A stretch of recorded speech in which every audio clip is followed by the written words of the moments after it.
What's up, everyone? It's been a while since I had some Shake Shack. To be honest, among the war between chicken sandwiches among fast food chains, I think Shake Shack might be close to number one, if not the best for me, at least. So I got some bacon on here, and I got some fries as well. So let's get into it.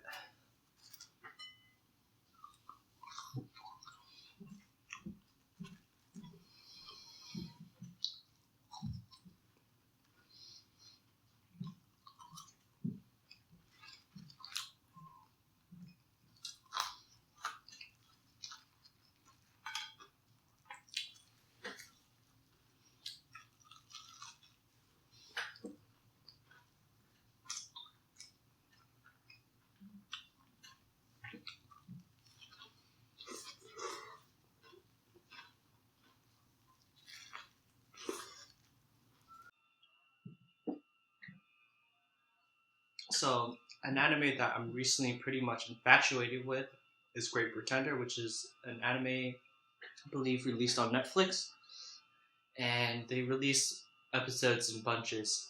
So today we'll be talking about episode two. So this episode kind of gives us a background past of Edamura. So Edamura, when he was younger and before, I believe, probably just as of recently, he was a very good son, always taking care of his sickly mother. She's in the hospital, she can't do much, and it seems like her time's almost up. And his father is nowhere to be found in the picture. So he tells his mom that, oh, I'm going to become a salesman working for this tea company. And his mom's super proud of him and says, just take the job and hope, it goes up, all life goes up from here.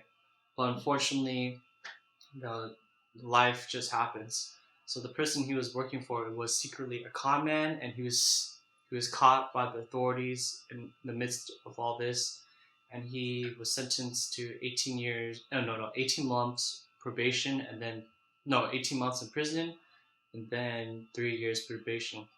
So we fast forward a little bit, and after he's out of prison and I believe he's on probation, um, Edamura is having a hard time finding a job.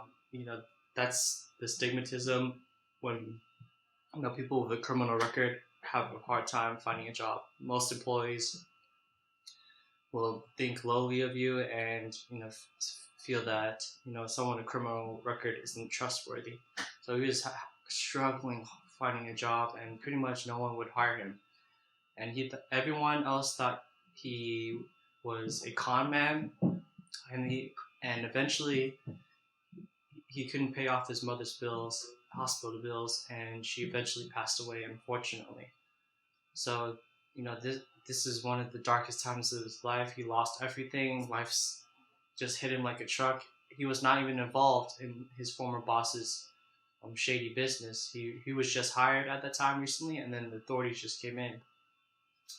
So Edamura's like, you know what? Everyone thinks I'm a con man. I might as well actually become a legit con man.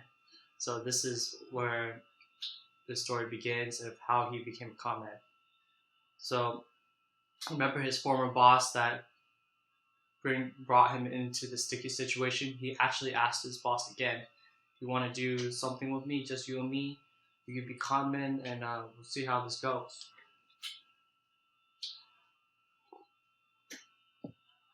And then now we're going back to the present time where Edamura is with Lawrence and at Cassano's real estate. So it's revealed eventually that Abby, the girl that took the candy drug, was acting all wacko. That was just all an act. It was just fake, as I pretty much foreshadowed.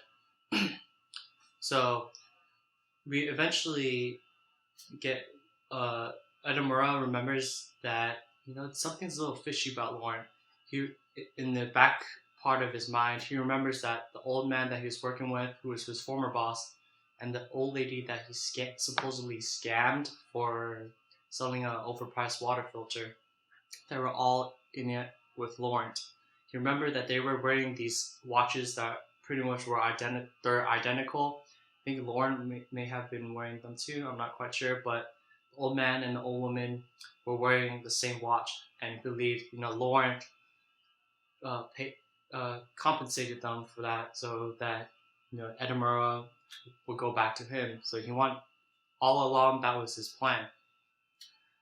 So, and then also Casano, we know that he's a well-known drug trafficker, and he's also a celebrity film director as well. So he actually unified these big three gangs, I believe, on the West Coast for complete control. And these gangs have good control of the drug market, and pretty much all the drugs in Hollywood go through Casano. Whew, okay, let's get some more. So yeah, I've recently watched Great Pretender. I haven't. They released more episodes, but I haven't caught up. I'll definitely get to all of them eventually. But so far, Great Pretender. It's I really like it so far.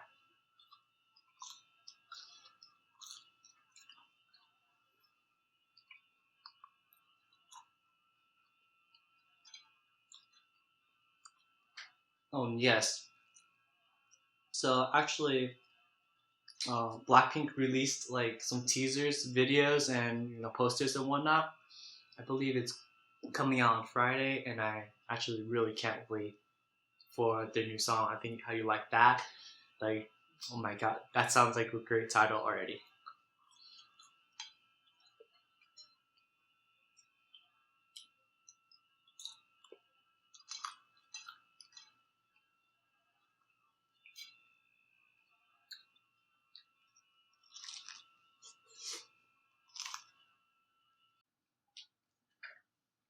Okay, even though Kasano is in the public eye as a film director and his real job is a drug trafficker,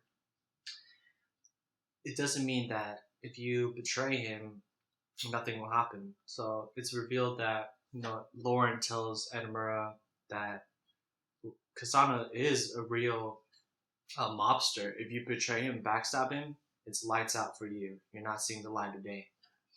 So here, Laurent, Abby, and Edamura, they get acquainted with each other and they sit down and have a nice meal of some sorts. And eventually, Lauren tells the plan to Abby. Well, Abby already knows, but he's trying to fill in Edamura, and they rendezvous at a hotel room.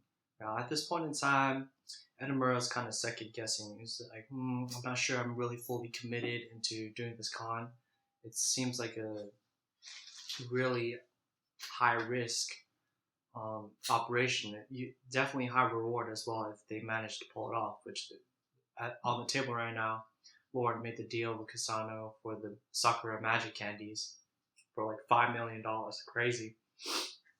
But at this point in time, uh, yeah, Edinburgh second guessing himself. So eventually, supposedly the operation is supposed to take next day about selling off the Sakura candy, and but the night before, Edinburgh tries to sneak out of the room, but also Abby's in the room as well. She catches on and hears him, and she's choking him out, asking him where you're going, and Edinburgh says, I kind of want out of it, out in this. I think I'm gonna back out of this deal. So that's how it goes. And Abby leaves Edamura a piece of advice, if you will, saying that even though it seems that Lauren and I may be friends or whatnot, but we're not really friends. This is just business. And she tells him that lone wolves like me, there's nobody that you can trust. The only one that you can believe is yourself and no one else.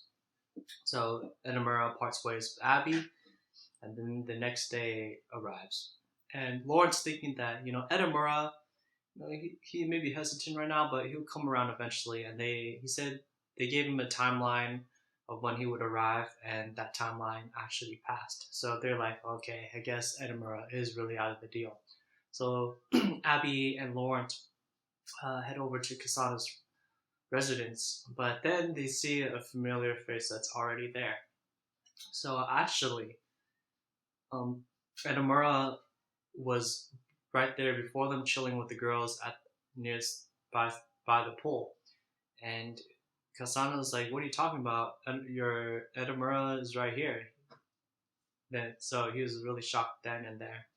And Edamura, he was walking out with like this big dick energy because he managed to raise the price for the soccer magic candy to 10 million now. So he doubled down on Kasano. I mean on Bourne's bet with him, saying that whoever gets, manages to sell the product higher will become each other's servant.